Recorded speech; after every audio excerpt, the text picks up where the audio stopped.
Ceci est un livre audio autogénéré par Google. Questions contemporaines. Questions contemporaines. Collection dirigée par Jean-Paul Chagnolot, Bruno Péquignot et Xavier Richet. Chômage, exclusion, globalisation. Jamais les questions contemporaines n'ont été aussi nombreuses et aussi complexes à appréhender. Le pari de la collection Questions contemporaines est d'offrir un espace de réflexion et de débat à tous ceux, chercheurs, militants ou praticiens, qui osent penser autrement, exprimer des idées neuves et ouvrir de nouvelles pistes à la réflexion collective. Dernière parution. Stéphane Tessier, L'interculturalité dans le quotidien professionnel 2019. Laureline Fontaine, Lire les constitutions 2019. Michel Bourse et Halimé Youssel, Communication interculturelle, mode d'emploi 2019. Dominique Rivière, Quand surveiller c'est punir, vers un au-delà de la justice pénale, 2019. Laureline Fontaine coorde, Lire les constitutions 2019. Guy Valencien, À l'origine des sensations, des émotions et de la raison, J'aime donc je suis, 2019. Étienne BAKISSI, Bien commun et démocratie pluraliste. Intérêt général et subsidiarité, 2019. Dominique Godard, Éthologie de la campagne présidentielle 2017-2019. Christian Jouvenot, Macron tombé du ciel 2019. Najwa El Haïté, Laïcité et République, Considération sur la République française 2019. Joseph DIE accent aigu ME accent aigu, La répudiation du tribalisme sous l'ère Barack Hussein Obama, 2019. Pierre Egloff, L'homme augmenté, l'homme diminué 2019. Bruno Péquignot Dire, Les industries culturelles et créatives dans la mondialisation 2019. Étienne Lévesque, Les impôts du bonheur, pour une révolution fiscale écologique et européenne, 2019. Avant-propos. De même qu'il est des vérités pas bonnes à dire, de même est-il des questions auxquelles on se dérobe. Jugées par trop inappropriées, on s'en défend par la censure. Celle-ci frappe avant tout les interrogations qui gênent, s'acharnant d'autant plus sur les formulations qu'il est hors de question d'énoncer. Les risques encourus hier par ceux qui persistaient dans leurs propos hors sujet étaient le bûcher, l'écartèlement, voire l'empalement. Giordano Bruno à Rome, sur le Campo dei Fiori le 17 février 1600, en a pris la mesure. Sa théologie était hérétique. Elle l'est toujours pour le Vatican qui, depuis, a remplacé sa pratique de la crémation à vif par celle de la mise à l'index, suivie par celle de l'excommunication. Sa physique par contre n'est plus aujourd'hui considérée comme telle. Celle du pape d'alors n'a-t-elle jamais été récusée par le biais d'une bulle émise en bonne et due forme, frappée du sceau de l'infaillibilité pontificale ? À vrai dire, peu importe, c'est une question dont le bon peuple ne se soucie guère, il s'en moque même comme de l'an 40. Par contre, le problème de la censure, de la forme qu'elle revêt de nos jours mérite examen. Les démocraties non totalitaires elles-mêmes sont loin de l'avoir résolu. Prenons à titre d'exemple la formulation générique de mes interrogations, un rien impertinente. Les concernant, j'estime qu'il est de première importance d'établir en toute rigueur que la mesure d'éloignement d'antenne, qui ne manquera pas d'être prise à leur encontre, constituera un recours à une forme de censure dernier cri. En effet, pour que devienne familière la notion d'accès aux médias, il a fallu une longue évolution des moyens de communication aboutissant à leur plus grande efficience par le volume des informations transmises, par leur vitesse de circulation dans les réseaux hertziens et dans ceux de la fibre optique. Les premiers à se heurter à la toute-puissance du contrôle de cet accès exercé par les pouvoirs politiques furent des humoristes. Pierre Dac, candidat désarçonné par le cabinet noir-gaulien qui, dans l'arrière-cour du ministère de l'Information, veillait à ce que rien n'entrave la marche glorieuse à la reconduction des pouvoirs dévolus aux sauveurs de la grande nation. C'est ainsi que l'élection présidentielle de 1965 ne fut pas dérangée par un trublion venu du côté d'ailleurs, et qui, le premier, eut l'idée que la désignation du président de la République par le peuple entier pouvait offrir une tribune en or à tout candidat déclaré. En conséquence, Coluche n'inventa rien en 1981, quand il a voulu tenter de se présenter au suffrage universel. Son initiative recueillit un tel succès d'audience qu'il fut, vite fait, convaincu de renoncer à son projet politiquement incorrect.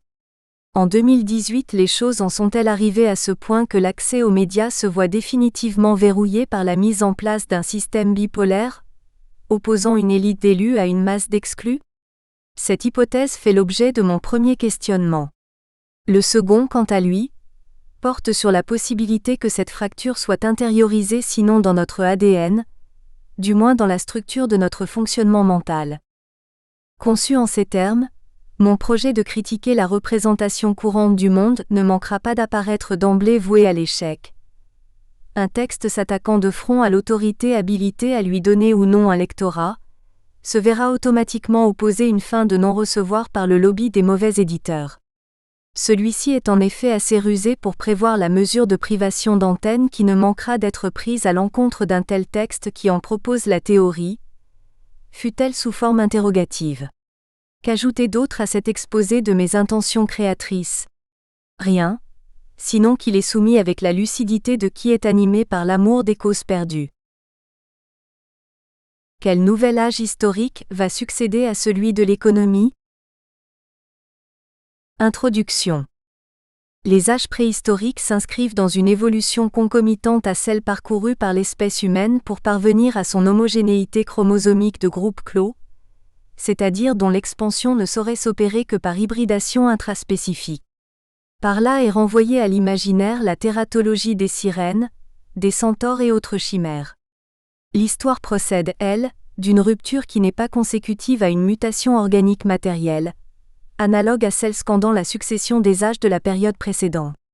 Une telle définition négative de l'histoire ne suscitera pas de débat. Les disputes interviendront ensuite, quand il s'agira de définir positivement l'après. Dans les lignes qui suivent, nous emprunterons une voie réflexive fondée sur le postulat d'une imbrication intime de l'historique et de l'économie. À ce stade de l'exposé, la pétition de principe doit être acceptée comme décision dont la validité ne saurait être mesurée qu'une fois offerte la possibilité de se retourner sur le chemin parcouru, c'est-à-dire en fin d'analyse. Précisons encore que notre demande d'être suivi par toi lecteur a priori bien intentionné, ne découle pas de celle d'être aimé, mais de celle d'être reconnu comme bonne volonté soucieuse de contribuer à l'éclaircissement d'une problématique diablement ensablée. L'histoire comme histoire d'historien. Entre la fixation biologique de l'être de l'espèce humaine et l'apparition du premier historien, s'est insérée une période d'invention de la civilisation qui a surgi en laissant sur sa marge une faune humaine qualifiée de sauvage ou primitive, parce que la culture n'y était pas et pour les derniers vestiges en voie de disparition, n'y est toujours pas civilisée. Et pourquoi donc? Parce que pour nous, par définition, une société s'engage dans le processus de civilisation dès le moment où l'échange de biens ressources vitales se généralise. Or la nature humaine, aux phases initiales de son évolution, a pratiqué l'échange à la frontière de ses groupes, clans, tribus, etc., constitutifs. On le sait depuis Marcel Mauss. L'échange économique, lui, est un rapport qui, à la différence du rapport don contre don, ne fait pas l'objet d'une dénégation nécessaire à son fonctionnement. Il s'inscrit dans une histoire qui est celle de l'instauration d'une double circulation intra- et intergroupe. Par là, cette histoire se confond avec celle de la civilisation dans la mesure où elle rend possible la formation de surplus accumulés en poche de biens nécessaires aussitôt appropriés par de nouvelles catégories sociales se différenciant tout au long d'une histoire dont une des périodes terminales voit apparaître celle des historiens professionnels précédant de peu celle des économistes de même qualification. Mais avant l'éclosion des classes d'experts spécialistes de la civilisation technoscientifique mondialisée, diverses époques se sont succédées dont le souvenir se perpétue en partie grâce aux monuments parsemant le chemin de l'histoire et témoignant d'une gloire passée. La trace d'une société guerrière se manifestera par une gigantesque muraille, celle d'une société religieuse par des pyramides visibles des kilomètres à la ronde, celle de cités marchandes maritimes par des temples et des statues d'un classicisme achevé, celle des sociétés mystiques par des cathédrales défiant la pesanteur, etc. La trace ultime, celle de la société industrielle, se caractérise par l'empreinte dont elle marque le paysage, devenu à perte de vue étendue de corons, cheminées, aciéries, mornes banlieues. On peut donc dire que l'histoire devient science en se défaisant de ses oripeaux d'historiographie ou de branches mineures de la philosophie, dès lors que la civilisation devient paysage en elle-même et non plus monument pittoresque, aujourd'hui curiosité régionale que relient les unes aux autres des circuits touristiques. L'âge historique des experts historiens et économistes, comme indépassable horizon. Il faudrait, à vrai dire, préciser que cet âge est également celui des sociologues et des politologues. Aussi bien, est-ce tout le champ des sciences humaines qui se trouve aujourd'hui entravé par le carcan d'une épistémée générale. Celle-ci postule fondamentalement la finitude de la production des biens quantifiés par leur valeur économique. La problématique des ressources nécessaires à la survie de l'humanité, dans la mesure où elle a été l'objet d'un processus de différenciation, a été envisagée d'un nombre de points de vue croissants. Et c'est précisément cet essor qui constitue la trame de l'histoire congénitale, à l'âge dont le déclin est selon nous, à la fois irrémédiable et impensable. Pourquoi cette impasse ? Parce que si un nouvel âge doit succéder à l'ancien par la voie d'une rupture irréversible, alors celui qui suivra sera anhistorique, en ce sens que le nouveau déroulement des événements s'opérera dans une logique encore inconcevable. L'analogie avec ce qui se prépare en sciences de la nature, où l'idée d'une dématérialisation de la matière tend à être assumée comme vue de l'esprit de phénomènes spirituels, parce que purement informationnel peut aider à nous le faire comprendre. Il faut en effet bien admettre que cette annonce qui a cours dans le monde des sciences dures n'est pas moins dure à avaler que celle de l'avènement d'une nouvelle histoire qui dévierait de la ligne temporelle suivie par l'ancienne, et qui de ce fait franchirait l'horizon de l'ordre des choses reconnu jusqu'ici comme universel. Mais comment cela se peut-il ?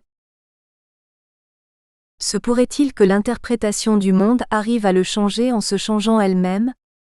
Je réponds oui à cette question, car ce sera le nouveau champ de possible qu'ouvrira le nouvel âge historique vers lequel nous transitons, à reculons. Je l'affirme en rendant à Marx, Karl, ce qui lui revient, parce que l'anticipation de ce vers quoi tend ce passage historique restera longtemps bloquée. Est en cause le déni viscéral des répercussions en chaîne qu'entraîne une rupture technoscientifique certes superficiellement reconnue mais dont l'interprétation en profondeur reste à ce jour strictement censurée. En ce sens, lever cette censure vaudrait au monde un changement essentiel de l'ordre actuel des choses. Le renversement de l'épistémée qui fonde le système d'idéologie au nom desquelles sont engagées les actions sur le monde, aurait pour inévitable conséquence de transformer l'équilibre relatif de leurs rapports en un affrontement chaotique conflictuel de forces non intentionnelles. C'est en fait le monde actuel qui est chaotique en raison de l'interdit qui frappe son décryptage, et ce serait l'abolition du tabou dont ce dernier est l'objet qui réintroduirait un nouvel ordre garant de l'engagement de l'humanité dans une voie évolutive non catastrophique. Aussi est-ce avec un pessimisme lucide. Nous espérons que vous avez apprécié cet aperçu. Pour continuer à écouter ce livre audio sur Google Play Livres, utilisez le lien dans la description de la vidéo.